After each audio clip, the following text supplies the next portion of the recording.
Emily Carter had always believed there were moments in life that tested a person quietly. Moments that didn't look dramatic from the outside but changed everything on the inside. Driving 3 hours from Boston to Maine in late winter wasn't dramatic. But the silence in her car, the weight in her chest, and the questions she didn't want to face made the trip feel heavier than it should. She told herself she was just going to see an old friend. Nothing more. Just a conversation, maybe some clarity, maybe a sense of closure. Daniel Hart had been a big part of her life once, almost something more than a friend. But life had taken them in different directions. Still, when his message came, "If you're free, I'd like to talk," she didn't hesitate. She knew she should have, but she didn't. The lake house stood quiet among the tall pines.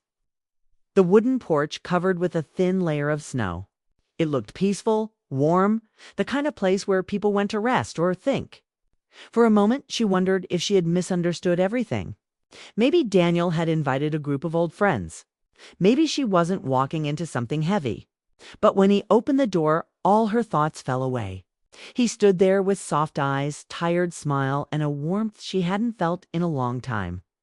His expression held something she remembered well, a gentle concern.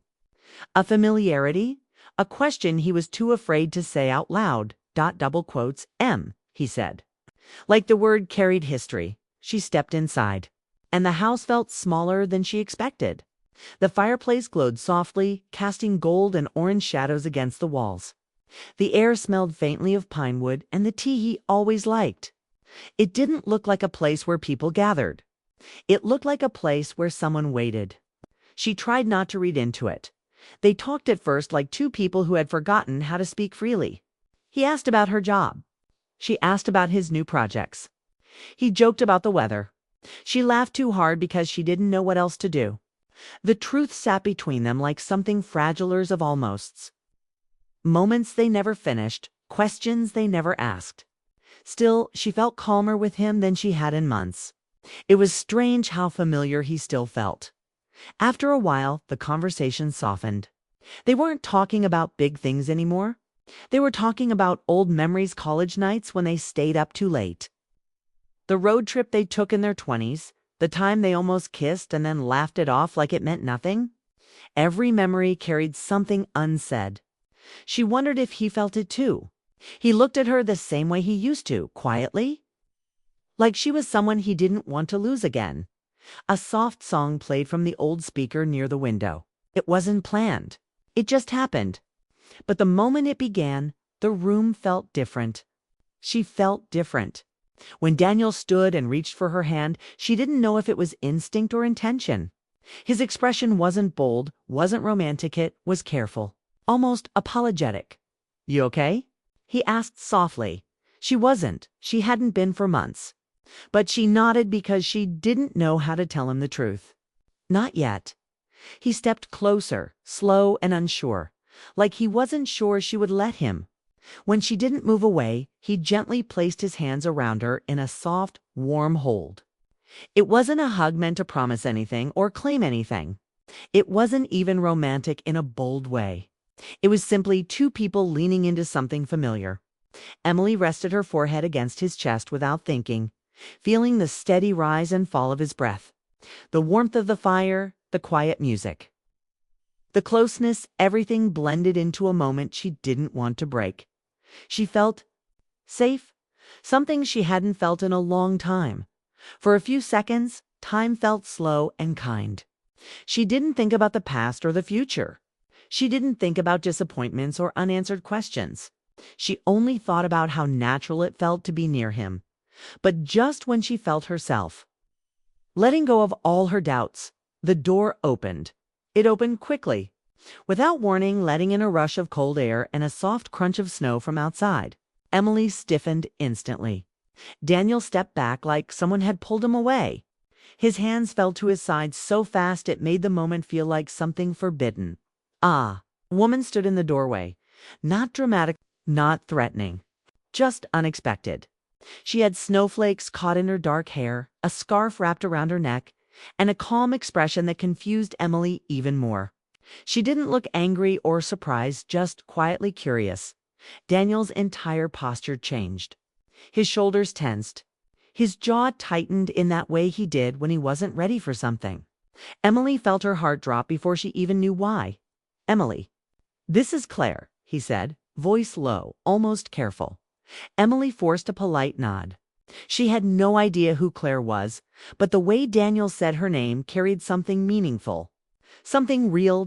Claire smiled kindly, the kind of smile that made everything more confusing. "I didn't know you had company." "I'm sorry, I should have texted." Emily's stomach tightened. Should have texted. That meant they talked. That meant Claire still had a place here. That meant Emily had walked into something she didn't understand. Daniel ran a hand through his hair and cleared his throat. "We were just catching up." Catching up. The words hit Emily harder than she expected. They made the moment she had just shared with him feel smaller, almost like something she imagined. Claire didn't linger. She stepped inside only to place a small bag on the table near the door. "I'll leave it here. I won't interrupt." Then she looked at Emily again, still polite. "Nice to meet you." When the door closed behind her, the warmth of the room didn't return. Not right away. Emily felt like the air had shifted in a way she didn't know how to handle. Daniel didn't speak at first. He stood near the fireplace, looking at the flames instead of her. She wondered what he was thinking. She wondered why he couldn't look at her. He finally said, "I should have told you she might come by." Emily waited, her hands clasped together to hide how nervous she felt. "We used to date," he continued, voice low. "It ended months ago, but some things between us weren't completely cleared." Emily nodded slowly, but her mind raced. She didn't want to overreact. She wasn't his girlfriend. She wasn't anything, really. But the moment in his arms still felt fresh in her chest. "I understand," she whispered. Even though she did and single quotes, Daniel looked at her finally, eyes full of something torn and complicated. "Tonight wasn't supposed to be confusing. I missed you. More than I expected to." She didn't know what to say. She didn't want to ask the wrong question. She didn't want to demand answers she wasn't sure she wanted. But the truth slipped out anyway. "Then why do I feel like I shouldn't be here?" He closed the distance between them slowly, not touching her, but close enough that she could see the mix of emotions in his eyes: regret, longing, uncertainty. "Because I didn't expect to feel this again," he said softly. "Not with you. Not this strong." Her breath caught. The moment felt too big, too heavy to ignore. She wasn't sure if she was ready to hear that, but she also wasn't ready to walk away before either of them could say another word. Another knock echoed through the house, firm, unexpected, too soon after everything. Daniel's expression shifted again, confusion. Then realization. He looked at Emily with a seriousness that made her heart pound. "Emily, you might want to sit down for this." And just like that, the night that was supposed to bring clarity had become a night full of questions she wasn't ready to ask, answers she wasn't ready to hear. Claire stepped inside slowly, her boots making soft sounds on the wooden floor. She paused just past the doorway, glancing at Emily and then at Daniel. Her expression was calm, almost neutral, but there was a quiet confidence that Emily couldn't ignore.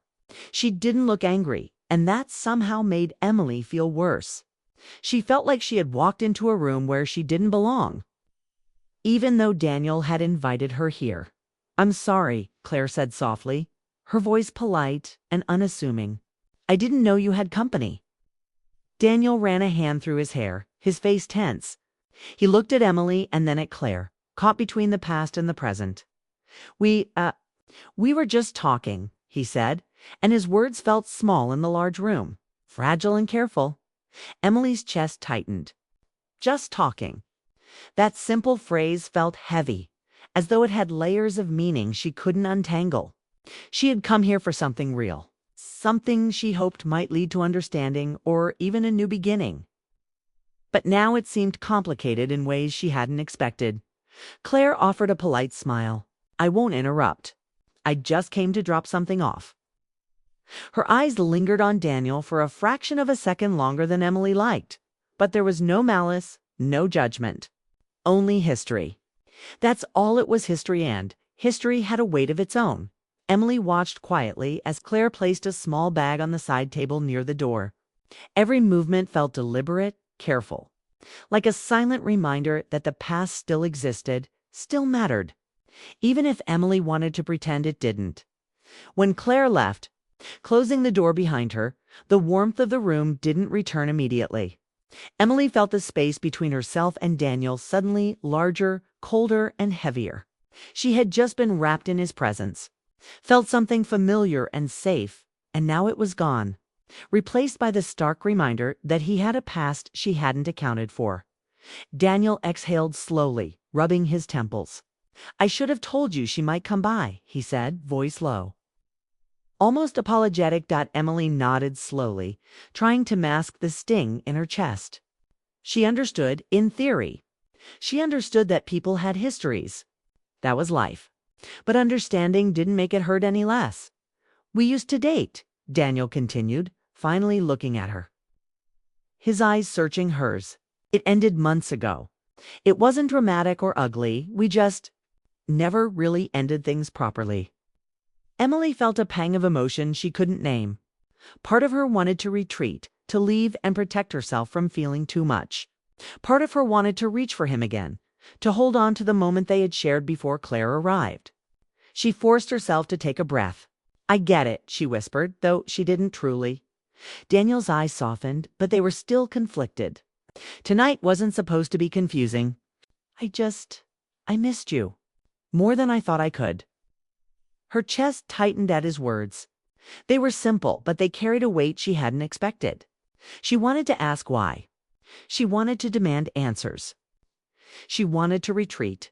All at once? "Then why do I feel like I don't belong here?" She asked quietly, her voice trembling despite her effort to sound steady. Daniel stepped closer, but cautiously. His hands stayed at his sides, not daring to reach for her again yet. "Because I didn't expect to feel this again," he said, voice low, raw with honesty. "Not with you. Not this strongly. I thought I had moved on. I thought I could handle seeing you. But seeing you like this, it's different." Emily swallowed hard. She felt her heart hammering, a strange mixture of hope and fear rising in her chest. She wanted to stay in this moment, to let it linger, but she also knew how delicate it was. She had been vulnerable once before, and she wasn't sure she wanted to be that vulnerable again. "I shouldn't be here," she whispered, almost to herself. Daniel shook his head gently. "Yes, you should. You don't know it yet. You're not supposed to leave tonight feeling this way. You're supposed to feel everything. Confused, maybe surprised, but not regretful. Not yet." She looked at him, really looked, and for a brief moment, it felt like the rest of the world had fallen away. All that mattered was this small room, the flicker of firelight on the walls, and the truth of their unspoken feelings. Before she could respond, there was another knock at the door. Quick, sharp, insistent. Emily flinched slightly, and Daniel's eyes widened. He glanced at her, his expression serious. "Emily, you might want to sit down for this." Her stomach nodded. She didn't know what to expect. She had already faced the unexpected once tonight, and the memory of Claire's calm presence still lingered. But she trusted Daniel. She wanted to trust him. Slowly, she moved toward the small couch by the fireplace, trying to steady her breath. Daniel followed her, his movements careful. He didn't sit immediately, instead leaning against the wall, hands in pockets, eyes fixed somewhere between her and the door. His tension was almost tangible. And Emily felt a mix of curiosity and dread. The knock came again. And then a voice, soft, familiar, yet unknown, called from outside. "Daniel, are you home?" Emily's heart skipped a beat. She looked at Daniel, whose face had gone pale. "It's someone important," he muttered, almost to himself. "Someone from work. I didn't expect them tonight. Not?" Now Emily tried to calm herself, telling herself it wasn't personal. It wasn't a threat. But the moment felt like a storm building silently, the kind that could wash away everything she had just felt. The door opened, and in walked a man she didn't know, carrying papers and a laptop bag. "Hey, Daniel," he said casually. "Sorry to drop by unannounced. Big project coming up. Thought I'd check in." Daniel's expression softened slightly, relief washing over his features. He gestured toward Emily with a polite, almost apologetic smile. "This is Emily," he said. "She's a friend." Emily nodded politely, trying to keep her voice steady. "Nice to meet you." The man gave a friendly smile, shaking her hand quickly. "Likewise. Daniel, we should talk about the deadlines." Daniel glanced at her, a flicker of guilt crossing his face. "I'll be a few minutes," he said. Then, after the man left to set up in another room, he turned back to her. "I'm sorry," he said softly. "I didn't plan for any of this tonight. I wanted us. Just us." Emily wanted to be angry, wanted to feel hurt, but the truth was, she had felt that same longing. She had wanted him to, and that made the interruption feel both frustrating and necessary. It reminded her that life didn't pause for anyone. Emotions, timing, and circumstances all move forward. Often inconveniently. She sat on the couch, looking into the fire, trying to gather her thoughts. Daniel sat beside her after a moment, careful to leave space between them, but close enough that the warmth of his presence reminded her of earlier moments. "Emily," he said, voice low and hesitant, "I didn't want tonight to be complicated. But sometimes, even when we plan carefully, life doesn't let us have what we want in a simple way." She nodded, understanding perfectly. Life wasn't simple. Love wasn't simple. And Daniel, with his kind eyes and hesitant smiles, wasn't simple either. "But," he continued, "I do want tonight to be real. I want to be honest. I want to tell you that no matter what's happened, no matter who shows up, my feelings for you haven't gone away. They've only grown. You've been on my mind every day, and when you agreed to come tonight, I felt something I can't ignore anymore." Emily felt her throat tighten. She wanted to speak, wanted to tell him she felt the same, wanted to ask him why he didn't say this sooner. But words escaped her. Instead, she simply looked at him, eyes wide, heart racing. Dawn Neal reached out tentatively, resting a hand near hers. Not touching, just close enough that she could feel the promise in the gesture. "I don't expect anything," he said quietly. "I just needed you to know." She swallowed hard, trying to calm the whirlwind inside her. Her mind raced with questions, doubts, and memories. But one thing was clear. This moment was theirs, fragile and fleeting. And she had to acknowledge it. Before she could respond, the door opened once again. This time, it wasn't Claire, and it wasn't the man from work. It was someone else entirely, someone Emily didn't know. And Daniel's expression went tense almost instantly. Emily's heart pounded. She realized that tonight nothing was going to be simple. Every plan, every expectation, every moment she thought she understood was about to change. Daniel looked at her, voice low but steady. "Emily, I need you to trust me. Just a little, please." She nodded because despite everything, the interruptions, the past, the confusion, she trusted him. She always had. And maybe, just maybe, that trust was enough to carry them through the night, as the new presence in the doorway stepped further inside. Emily felt the weight of the evening settle over her, heavy with emotions she hadn't anticipated and yet thrilling in its intensity. She didn't know what would happen next, but she knew one thing: she couldn't turn back now. Not after coming this far, not after feeling what she had felt in Daniel's arms. And with that, the night stretched ahead of them, uncertain, complicated, but impossibly alive with possibility.